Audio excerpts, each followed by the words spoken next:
Good morning, Greentree. Tammy Higgins here. Did you know that God has always wanted to live with his people? He was there at the very beginning with Adam and Eve in the Garden of Eden. And he was there with the Israelites, his people, when they went through years and years and years of fighting with their enemies. And then he brought them to the promised land, the place he had promised them, this very special place where they could live in peace. And once they got there, God told the king at the time, King Solomon, to build a temple, a beautiful, incredible building, so his spirit could live there with them again. Guess how many people it took to build this incredible temple? Not 50, not 100, not even 1,000. 150,000 men working all day and all night for 7 years is how long it took to build this temple. But when it was all done, God lived there among his people again. And they worshiped him there for 400 years. Sounds so great, doesn't it? But guess what? I have some bad news. The enemies came back and destroyed that beautiful building. But the good news, they built it again.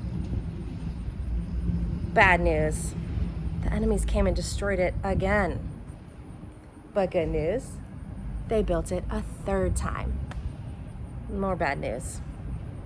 The enemies came back, and this time they destroyed it with fire. So sad, right? They didn't build it again. But guess what? There's something even better. God's Spirit doesn't live in a building anymore, not even in a church like the one that we have. God's Spirit lives in the hearts of all of his believers, the family of God. We're the church, not a building.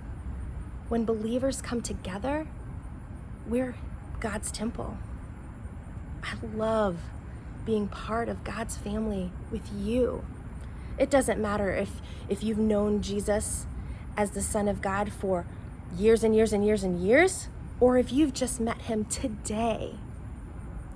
We're part of the temple together. In Ephesians 2:22, it says, "And because you belong to him, God, you too are being built together. You are being made into a house where God lives through his Spirit." So you are in a place where God lives. Let's keep getting together. Let's keep coming together as the temple of God, as the family of God, as his church, his believers. I love you guys, and I can't wait to see you again soon. Bye-bye.